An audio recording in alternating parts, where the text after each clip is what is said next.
The wait is nearly over, and my God, it has been a long time. We are ready for the premiere of Game of Thrones Season 5. I think here on What the Flick, the most fun we've had is sitting around recapping this show. Other than Newsroom. Other than Newsroom, right, and looking. A grown-ups too. A needless shot, and grown-ups too. A needless shot at looking.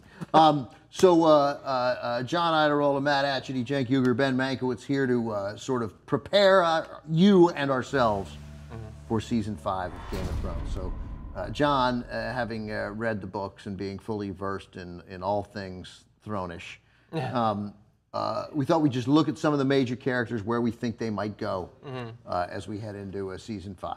Because significantly, right, this is where we lose you a little bit. And Matt, you've read the books too. Yeah. Well, you lose me and gain me. So what you're referring to there is the fact that the show has diverged from the books historically slightly. In increasing ways over each season. But now we know that it's going to go in much different directions. It's going to spoil stuff that will later happen in the books but hasn't yet happened in the books, which some people are like, the reverse spoil. Exactly, which I think is awesome. I want to be surprised every time I go into an episode, and already I think that that's going to happen right off the bat. Yeah, pretty awesome. These small changes that started off early on in the first and second season are now having big effects later on, and it's making big story changes, and it's kind of fun that those of us who have read the books are kind of in the same boat with everybody else, because you can't really trust what you know from the books anymore. Yeah. And we're going to get some characters that aren't in the books, right? I already have, actually. Yeah. But yeah, so what we would like to do is, since it has been almost a year since the last season, let's recap where we ended with some of the most important characters, and then we're going to talk a little bit about, what we are hoping happens with those storylines, what we might be worried happens with those storylines. So first of all, I think one of the best endings to the season was the situation between Tyrion and Tywin. Are you afraid of a dead horse? I mean, it was coming shortly off of the fight between Oberyn and the Mountain, and then we had finally the confrontation between Tywin and his son. First, let me say this. I think Tywin's going to be okay. Think so? I think he's okay. First responders I get don't there? think it looked like it didn't hit any serious arteries or anything. I'm pretty sure the bell ringing was some degree of definitive. No, that was like, Maester, come quickly. He's injured. He was out at a whorehouse. Yeah, okay, so he might be dead. He might be dead. Yeah. And Shay, too. Shay was one of my favorite characters. Yeah, but with his bare hands. But the betrayal of, we debated this. I think we bet and, didn't pay, because I don't remember who was on what side. Right. But we bet whether Shay's betrayal was real. I'm pretty sure that her betrayal was not real. And I think maybe you were that her betrayal was real, which means you would have won that bet. Yeah. Mm-hmm. Yeah, I think that I would have lost the bet. Every time we were both positive, we lost the bet. So, all right, the most important point here is that I'm bummed that Tywin is gone. Right. Tywin is a great character. And so I saw this anime online. Not a big deal. We have a sponsor, Crunchyroll. That's all about anime. But anyway, so I'm amazed that you could even look online and recognize an anime. So I'm already impressed. He's broadening his horizons. So, and it had all these characters. There's the whole 5 seasons and stuff like that. And then I was like, oh no. And what was it? No, but so what's the super interesting part is not oh no on the good guy characters that we miss. I miss the bad guy characters. Because they spice things up so much. So like Tywin's gone, Joffrey's gone. I loved looking forward to hating them. Do you really miss Joffrey? So I don't. That's a great question, but you have no idea how good a question that is, Matt. You don't know how good you are. Oh, I know. I know right? exactly. Because I think I do. I wanted him dead so badly, but now that he's gone, I'm like, what is there to root for? One death is not enough. No, it's one death was enough. They shouldn't have killed them both. You either kill Tywin or Joffrey. Don't kill them both. This bears repeating again because I brought it up last year, but I watched that episode on demand. And when you watch it on demand, they have that thing offered on demand where like the creators of the episode for the HBO stuff come in after the episode and they talk a little about the episode. And they talked about how that scene where they built the audience up to hate Cersei and hate Joffrey, but that they humanized them so much so that there was essentially, I'm paraphrasing, but they thought that like they had humanized him enough that the audience was torn a little bit. And I just thought, Oh, for Joffrey. over Joffrey. And I thought, never have creators of a show misjudged how effective they were at getting their audience on one side. Because literally, you were watching a whatever he is, 15-year-old boy die in his mother's arms, and you were like, yes, no, die slower. Can Tommen die in her arms too? As a culture, we should all be embarrassed by how much collectively we cheered when that poor young man got killed. Totally, Yeah. that's right. As a liberal, I pardon all of it. Yeah, it's good. Okay, so And then, well, just related to that, like, so Joffrey was basically irredeemable. But I've been rewatching the series with my co-host Hannah Cranston, and so I'm reminded of when Tywin comes in. He joins fairly late in I believe the first season, maybe the early second season, and he's a bad guy. Like, he orchestrates the Red Wedding. Obviously, he's got his problems too, but he recognizes what Joffrey is. He actually tries to bring stability. He's not a great guy, but he's certainly not an irredeemably evil guy. No, so that's why. It's another reason why totally. it's bad to lose him. He would. You going to disagree with that? no, I massively respected Tywin. Yeah, we had that conversation about He's Dick Cheney if Dick Cheney weren't always the dumbest guy in the room.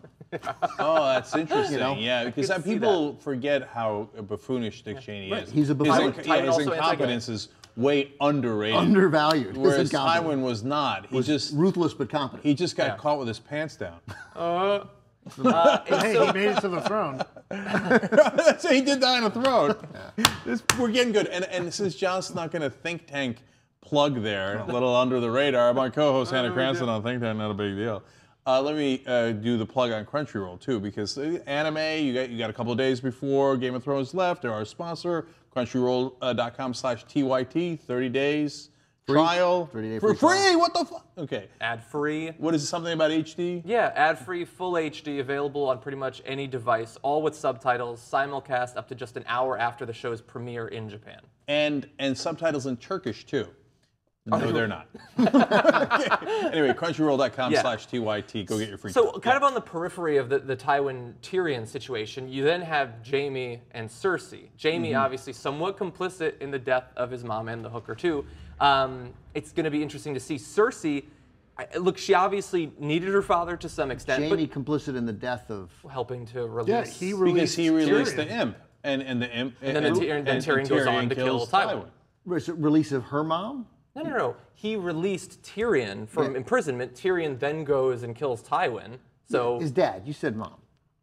okay. Okay, I know. Tywin's tough enough to Well, be both. technically, Tyrion did kill the mom too, back in the day. Oh, that hurts, yeah. but you're right. So look, Cersei, I for think two. Cersei needs her family 1,000. connections, but we also know that as soon as her father got to the capital, suddenly her basically unlimited power was severely constrained. Her father tried to marry her off to a man who's not remotely interested, and she's not interested in him. And so this could be chaos for Jaime Cersei. It could actually be new opportunities for the two. Yeah, here's my main takeaway on Cersei, and I'm obviously obsessed about this, but she's not bad enough. Like, I need more bad guys, right? They killed off a lot of the good guys, but there's still Jon Snow, there's still Arya, there's still, to me, I love Varys. Varys is still Varys. around. So Cersei, I think Cersei is super evil. I don't think there's any question about that. But her power is limited. Like, there's maybe she'll be able to reclaim it in some way, but she has been marginalized, as we saw with the marriage that she was going to be forced to the Tyrells, right? He's a Tyrell, that guy. Yeah. So But maybe, as to John's point, maybe this frees her. Does she still have to marry the Tyrell dude if her dad isn't around? right. But what you're looking for is you want evil and evil with power. Yes. And evil with power twice now has been removed, and the other person evil with power, although less power, is the one character you don't fully like, Littlefinger, the mayor of Baltimore. Oh, yeah. Yeah, it's no. He doesn't deliver the same civility. Yes, I enjoy his back and forth with Varys back in the day in old school Game of Thrones. Does that count as a plug too for our old school show? Okay. Anyway, and Back in 2012. and I right? and I like his machinations, but no, not good enough. I want somebody that I want to kill with my bare hands, right? And they gave me that. Certainly with Joffrey, and with Tywin, he was a great evil character. See, I think part of your problem, though, is that Littlefinger is too effective. And he's too good at getting away with the stuff that he's trying to get away with. And I think that's where you have trouble because Tywin, yes, he is very effective, but it all blows up on him, right? Yeah. Like it does all fall apart, and he is a victim ultimately of the results of his own schemes. As is Cersei, as is Jaime, as was Viserys early on. Like we see a lot of people in power have their schemes fall apart, and they get killed for it, both good and bad.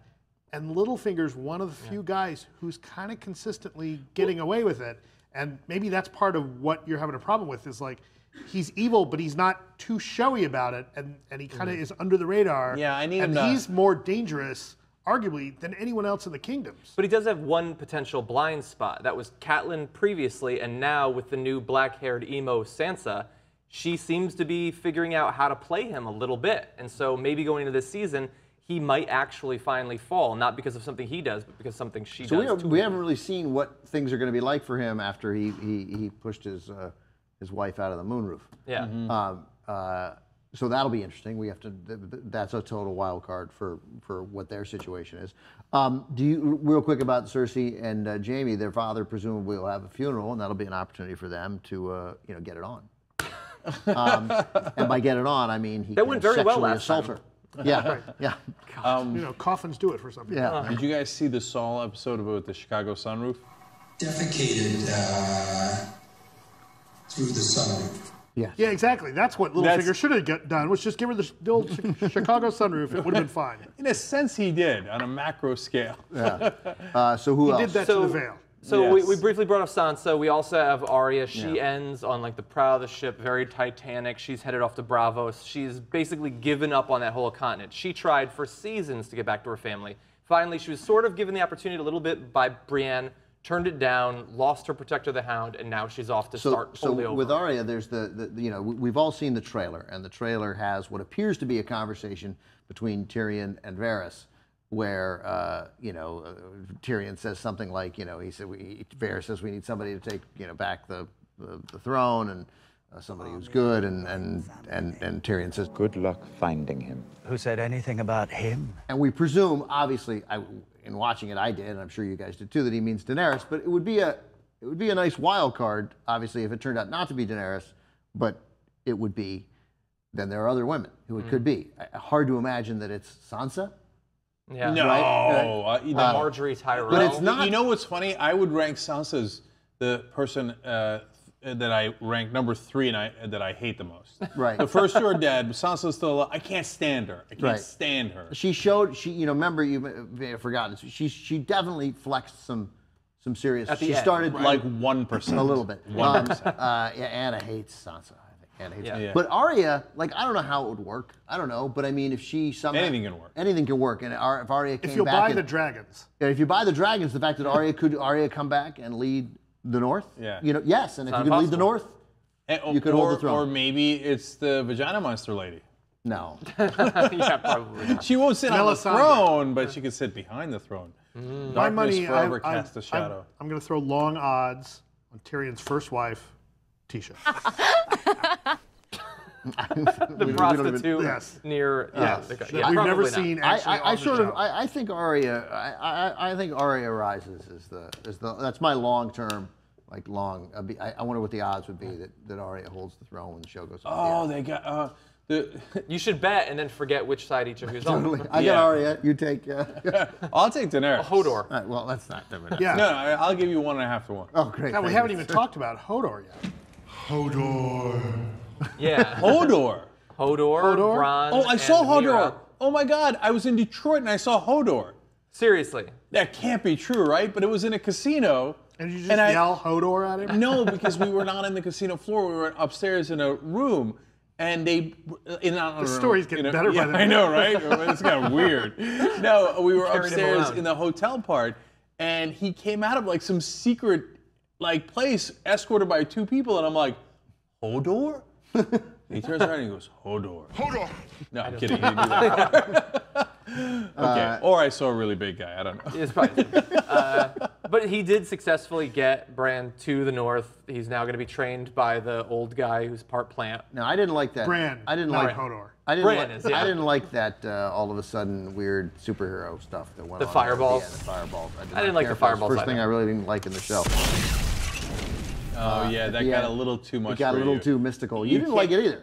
Yeah, no, I didn't. They jumped the dragon. They jumped the dragon a little bit on it. I didn't like it the either, fact is, I bought the dragons. They did the dragons so effectively that I bought them. And they all react to the dragons. Right, like, and the vagina monster. dragons, you know, right? You have no problems with the dragons. You have no problems with the vagina monster. You did it, right? No, that was just beginning to jump the dragon. It did. It didn't quite make it over, but it was trying to jump the And dragon. they've scaled it back. But that was just weird. That just felt, The zombies, the White Walkers. We don't care about those. No, that's fine. okay. That's 100% fine. That's part of the mythology. But it all shows that like you got to handle that stuff incredibly delicately, and I just don't think that was delicately handled. But we do know this: we've read that Bran's not on the show this year. Yeah, that whole storyline is going to be sort of pushed to the side. I guess that until could be next wrong, season. but the reporting on it seems solid. But yes, Unless obviously you're it setting could up be a wrong. surprise or Right, something. unless you're setting up a surprise, but then a lot of people were involved in a lie. Yeah, I think that the fireballs make it Harry Potterish. That's right, a little Harry. Yeah, and I'm like, I don't do that, That's not like man. Harry I don't want him riding on a broomstick and playing Quidditch.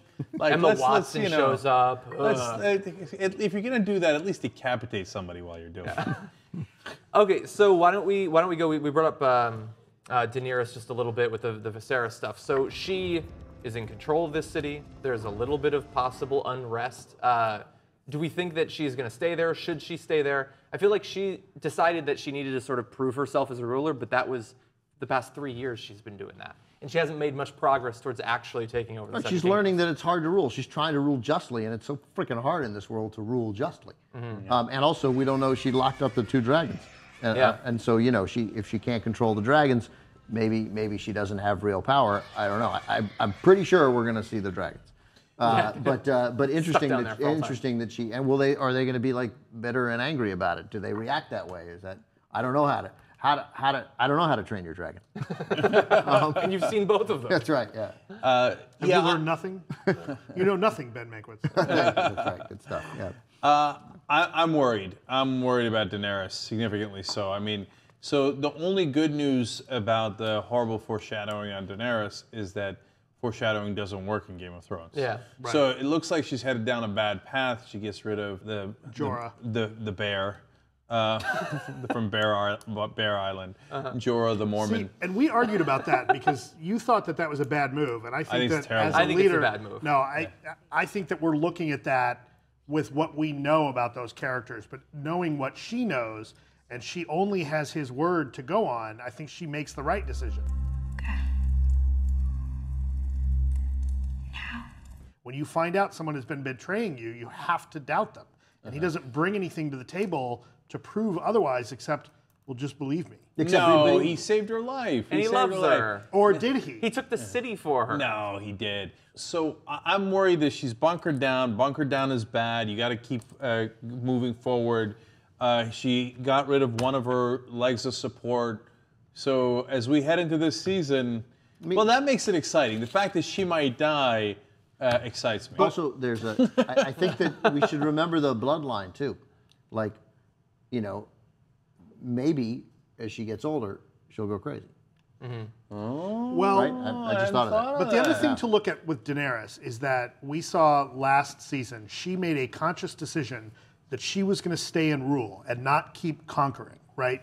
She was going to stay and specifically say, learn to be a ruler, which is something that Robert Baratheon never did. Right, didn't And didn't want to do. And didn't want to do it. He was terrible at it. And I think that part of what we're looking at in this story, and it remains to be seen what we may see in upcoming seasons and upcoming books, is whether or not she actually learns to rule. And I think that's going to be the interesting part for her, is that does she earn the right to take the Iron Throne back? I can't wait to see what happens in book 18.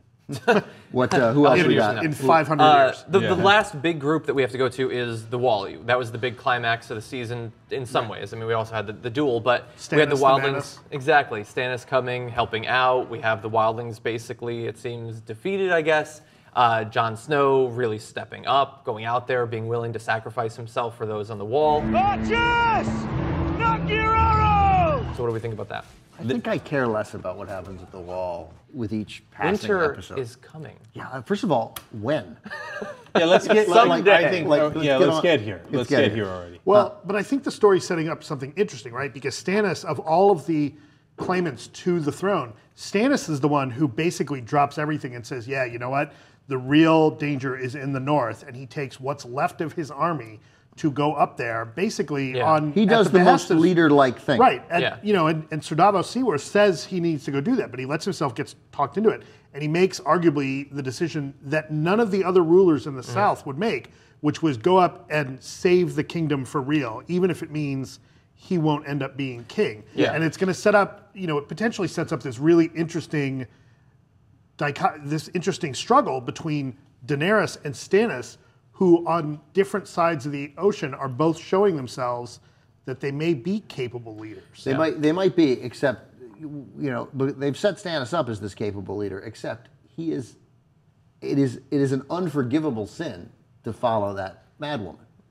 I don't know that it is. Have you seen her? I don't know that. has she really led him that far astray? And I mean, and she's letting the leeches and the burning and the killing and the burning people alive and the. No, those are downsides. Yeah. She's crazy. She's it's Nancy Reagan doing the astrology. But it's Nancy Reagan who can have a monster come out of her vagina and kill the Ayatollah. Do you see what I'm saying? That's a pretty decent weapon to have. But it's not that. It's not. It killed Renly. But I mean, that was incredibly helpful at that time. That united the armies. All right, here's the question: would Stannis use drones? Stannis would use whatever. No, so Stannis, as boring a guy as he is actually in some ways the most interesting character. So I'm super conflicted about him, and I think that he has really good sides, really terrible sides. To Ben's point, but to Matt, I think Matt made the best point out of this whole thing. I'm giving a plug to Matt now. Oh, thank you. Okay. No one else would have gone up to save the kingdom. Stannis is a man of goddamn principle. It is customary to kneel when surrendering to a king. Hate him, love him, whatever. He's got an ulterior motive. I like Stannis, and there is leadership there. Following that woman is nuts. That woman is bad. But the other problem with Stannis is that he doesn't. He forces loyalty. He doesn't inspire loyalty. Yeah. And no, he's Stannis not. He's not inspirational. Right. And if you look at it, like if you want to talk about Hoyer. the classic elements of a tragic hero, Stannis' big flaw is that nobody likes him. Is that he's a prick, right? Except for possibly her. And I don't think even she likes him all that much. Look, we can't forget that he probably long ago would have quit if not for her. She keeps reinforcing to him that he's the chosen one. She is his Rafael Cruz. That's why he keeps going. After he'd lost on the Blackwater, he was talking about how he was going to cast her aside. His whole fleet was gone. No one was following him. But then she doubled down on "you're the chosen one," and so he presses on. With some help from Davos Seaworth, of course. I mean, I think that there's certainly Davos and Jorah, like those are guys you want next to you. Davos is the guy that should be king. He'd be the best king. That's right. He'd be a great king. That's right. No, I think what's interesting about Stannis is that at the end of the day, the way at least he's portrayed in the show, like you almost feel like he's fighting for the throne out of duty more than he actually even wants it. Right? No, he wants it, man. He's burning people alive at the stake because he wants it so bad. He's doing all these horrible things. It's not just that he wants to have sex with the Red Woman. He thinks that she's going to get him back on the throne. But he can't believe... And he knows that it's terrible to burn the people at the stake. He knows that the Onion Knight is wrong. Who does she believe in, Millicent? Who does she pray to? The guy... The Lord of the Light. Lord of Fire. The Lord of Light. Right. Lord of Light, yeah, whatever. Okay. I'm excited. Yeah, I think we're caught up. It's been a while. It's coming up in just a couple of days. I want the dogs. I want to see dogs early on. I like those dogs. The dire wolves, the big dogs. My fingers are crossed. So we had what happened to Ned Stark. We had the Red Wedding. We had the fight between Oberyn and the Mountain. I wonder if they can match that or exceed it this season. And if so, who it's going to be. It can't be. They can't. That's but a we great think question. that going up to Oberyn and the Mountain. You think they can't? No, okay, I'm throwing down the gauntlet. There's not. They can't have anything this season as good as Red Wedding or Oberyn versus the Mountain. Those are too good. I mean, they're like top 10, 20 scenes in TV history. So, They can't do it again, can they? Yeah. You want to believe, but can they? Season 5 starts Sunday. We're all obviously very excited.